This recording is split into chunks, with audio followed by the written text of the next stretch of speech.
ciri-ciri Dajjal yang diberitakan oleh beberapa kepercayaan itu ternyata melekat pada sosok Sai Baba. Hai guys, aku Anissa Darmawan. Welcome back to my YouTube channel dan terima kasih untuk kamu yang masih ngeklik video aku ya. Di video ini, kita bakal ngebahas seseorang yang diakui sebagai Tuhan. Namun di satu sisi, dia juga disebut sebagai Dajjal guys. Nah, gimana tuh ceritanya Dajjal sama Tuhan jadi nyatu? Nanti bakal kita jelasin ya.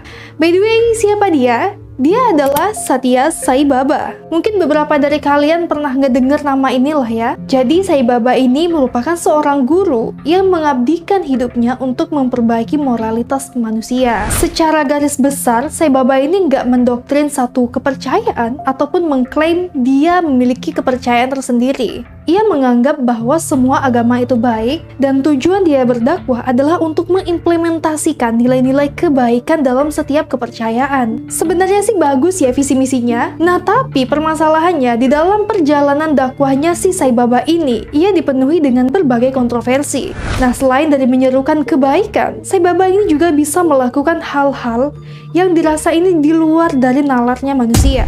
Contohnya, Sai Baba ini mampu menciptakan barang-barang aneh dari tangannya guys. Seperti emas, tepung viputi yang merupakan tepung suci bagi kepercayaan masyarakat India. Kemudian menyembuhkan orang sakit dalam sekejap mata. Dan yang lebih mengherankannya lagi, Sai Baba mampu menghidupkan orang yang sudah mati.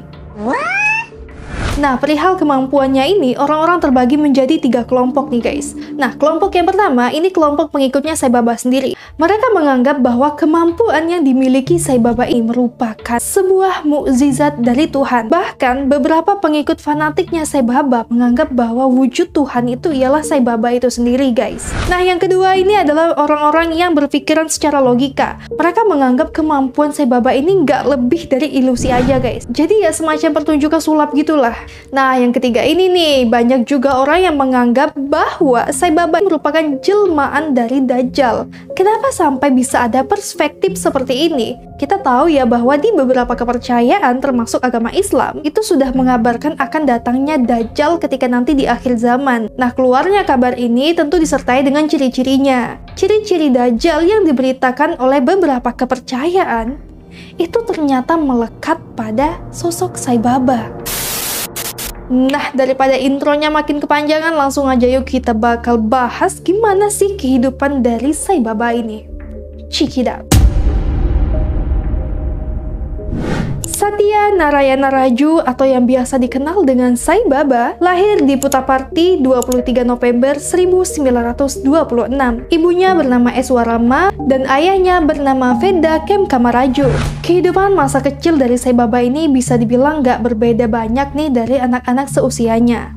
Dia juga bermain, Sai Baba juga bersekolah, ya kayak anak-anak pada umumnya. Namun, ketika umurnya menginjak 13 tahun, Sai Baba ini mengalami satu insiden di mana saat itu dia sedang bermain dan ia disengat oleh kalajengking guys. Nah, karena sengatan inilah akhirnya Sai Baba pingsan untuk beberapa waktu. Namun, keanehan terjadi ketika ia mulai bangun dari pingsannya. Pada saat itu Sai Baba ini udah bersikap agak aneh nih guys. Ia menjadi lebih bijak, ngomongin hal-hal spiritual, bahkan Sai Baba mampu mengeluarkan benda-benda aneh dari telapak tangannya. Sai Baba juga mengatakan bahwa ia merupakan reinkarnasi dari sosok suci pada masa lampau. Nah, karena perubahan sikap Sai Baba, akhirnya tersebarlah kabar seantero desa itu. Banyak masyarakat yang datang ke kediamannya Sai Baba hanya untuk melihat apakah benar Sai Baba mampu mengeluarkan benda-benda aneh dari tangannya ini. Nah, ketika mereka melihat memang ternyata benar guys, Sai Baba mampu mengeluarkan emas, mengeluarkan ya benda-benda lainnya dari telapak tangannya. Semenjak itu masyarakat di desa Sai Baba mulai menganggap bahwa Sai Baba ini merupakan sosok orang yang suci. Ditambah lagi, orang-orang di desanya Sai Baba ini bisa dikatakan sebagai orang-orang yang agak tertinggal guys. Karena desa itu dihuni mayoritas oleh orang-orang miskin yang minim edukasi dan mereka masih sangat percaya dengan tahayul. Semakin hari semakin banyak orang-orang yang menjadi pengikutnya Sai Baba. Sampai di usianya yang masih muda kala itu Sai Baba sudah membuat sebuah kuil tempat dia untuk mensyiarkan ajarannya ini. Beberapa tahun kemudian pengikutnya Sai Baba makin banyak. Nah, pengikutnya ini bukan hanya datang dari India, tetapi juga orang-orang dari negara lain, guys. Semakin pesatnya pengikut Sai Baba membuat kuil yang tadi dibangun pertama ini udah nggak muat lagi tuh. Akhirnya Sai Baba kembali membangun kuilnya yang kedua. Nah, kali ini konon katanya Sai Baba merancang sendiri kuil yang akan dia bangun. Padahal diketahui bahwa Sai Baba gak memiliki latar belakang perproyekan, guys. Sampai juga tersiar kabar ketika Sai Baba sudah semakin terkenal, kala itu banyak orang yang mempercayai cerita yang mengatakan bahwa Sai Baba ini lahir tanpa hubungan biologis antara ayah dan ibunya. Jadi pada saat itu ibunya Sai Baba sempat bermimpi, ia didatangi sesosok dewa yang mengatakan bahwa suatu saat ia akan mengandung seorang anak laki-laki yang sangat-sangat berpengaruh. Dan setelah mimpi ini beberapa waktu kemudian si ibunya Sai Baba sedang mencuci dan ia melihat sebuah sinar berwarna biru masuk ke dalam tubuhnya tepat di bagian rahim. Nah, semenjak itulah kemudian ibunya mengandung dan melahirkan Sai Baba. Berita ini nggak bisa dipastiin bener enggaknya, karena ibunya Sai Baba sendiri nggak pernah ngomong hal ini secara langsung. Jadi cerita ini tuh hanya dari mulut ke mulut yang bersumberkan dari cerita sang ibu kepada beberapa kerabatnya, guys. Boleh percaya, boleh enggak sih, tapi kejadian semacam ini kan juga pernah terjadi pada Maryam yang mengandung Isa pada saat itu. Ya, kembali lagi pada kepercayaan masing-masing, guys. Sekarang kita masuk kepada konspirasi-konspirasi yang mengiringi sosok Sai Baba ini. Jadi selama perjalanan syiar dakwahnya, Sai Baba dikenal sebagai sosok yang memiliki citra yang teramat baik oleh pengikutnya. Selain dari sikapnya yang memang melihatkan suri tauladan yang baik, Sai Baba ini juga sangat aktif pada kegiatan-kegiatan amal. Jadi dia ngebangun sekolah-sekolah gratis, rumah sakit gratis, dan fasilitas-fasilitas gratis lainnya yang bisa digunakan oleh siapapun. Nah, melihat citra baik dari Sai Baba inilah pengikutnya Sai Baba itu semakin hari semakin banyak, guys. Nggak cuma dari kalangan orang-orang miskin, orang yang kaya raya, sampailah pada petinggi-petinggi negara. Dan itu nggak cuma dari India, dari beberapa negara di luar India juga ada, bahkan termasuk Indonesia, guys. Sampailah di tanggal 24 April 2011, Sai Baba menghembuskan nafas terakhirnya. Kala itu dia meninggal di rumah sakit karena penyakit yang udah lama dideritanya. Setelah kematiannya inilah kemudian mencuat berita-berita miring mengenai Sai Baba. Berdasarkan pada pernyataan-pernyataan dari mantan-mantan pengikutnya Sai Baba yang mengatakan bahwa sebenarnya Sai Baba ini nggak lebih dari seseorang yang hanya memanfaatkan ketenarannya untuk kepentingan pribadi dan sekelompok orang, guys. Berderetlah banyak kasus yang dinyatakan oleh mantan pengikutnya Sai Baba ke muka publik, dan aku bakal ceritain beberapa di antaranya. Mengenai pelecehan seksual yang dilakukan oleh Sai Baba kepada pengikutnya pertama kali datang atau mencuat melalui pernyataan dari Je Pyong yang merupakan seorang pengikut setia Sai Baba sebelumnya. Ia memberikan keterangan bahwa anaknya bernama Sam telah dilecehkan oleh Sai Baba sejak tahun 1977, kala itu Sai masih berusia 16 tahun hingga tahun 1999. Nah, jadi setiap kali Jeff ini melakukan kunjungan ke India, dia tuh selalu ngebawa anaknya si Sam ini. Ya, supaya si anaknya ini mendalami hal-hal spiritual. Nah, pada saat itu kunjungan Jeff dengan Sai Baba ini bukan hanya sebatas untuk hal-hal spiritual semata, tetapi juga ada beberapa hal kepentingan lainnya. Tapi anehnya, entah kenapa Sai Baba ini justru lebih banyak mengadakan private interview kepada Sam. Jadi totalnya kalau nggak salah sekitar 28 kali, guys. Nah, ternyata dari pengakuan Sam, selama private interview itu berlangsung, selama itu jugalah Sam ini dilecehkan oleh Sai Baba. By the way, Sam ini cowok ya, jadi memang beberapa orang mengetahui bahwa Sai Baba ini merupakan seorang penyuka sesama jenis. Jeff menambahkan kembali bahwa saat itu Sai Baba ini memaksa Sam untuk melakukan oral seks. Namun saat itu Sam tidak mau, dan Sai Baba menjanjikan bahwa di kunjungan dia berikutnya dia akan merubah dirinya itu menjadi seorang wanita. Tapi hal ini tidak pernah terjadi sama sekali, guys. Pernyataan ini diperkuat lagi oleh pengikut setianya Sai Baba yang lain yang juga merupakan orang-orang dari Sai Baba sendiri.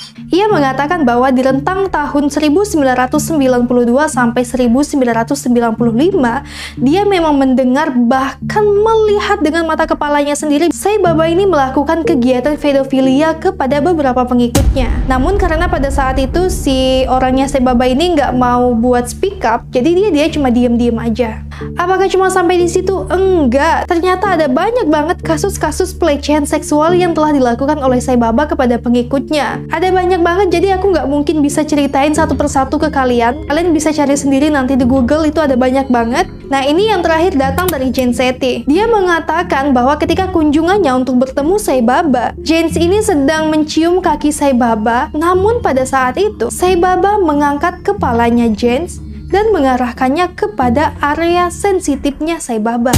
Pada saat itu, James juga menambahkan keterangan bahwa Sai Baba ini mengeluarkan suara-suara erangan yang kedengeran menjijikan. Menjak itu, James berpikir, kayaknya nih orang nggak bener. Akhirnya membelot dari pengikut setianya Sai Baba.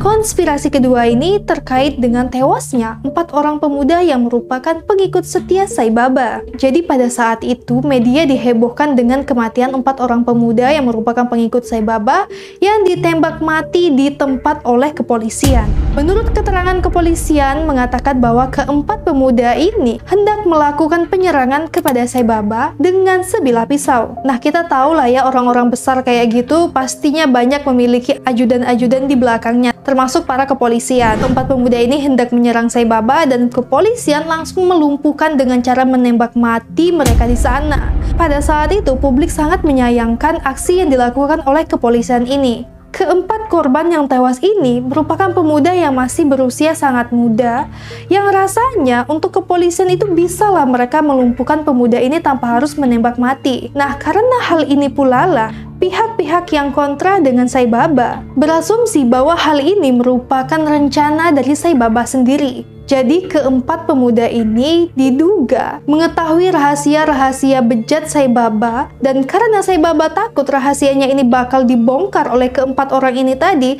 akhirnya Sai Baba merencanakan pembunuhan dengan menskenariokan keempat pemuda hendak melakukan pembunuhan dan kepolisian terpaksa melumpuhkan mereka. Pernyataan ini juga dipertebal dengan fakta bahwa kepolisian di India termasuk jajaran kepolisian terkorup di dunia, guys. Jadi ya omongan mereka tuh bisa dibeli dengan uang. Nah, menurut kalian gimana nih sama kontroversi yang kedua ini?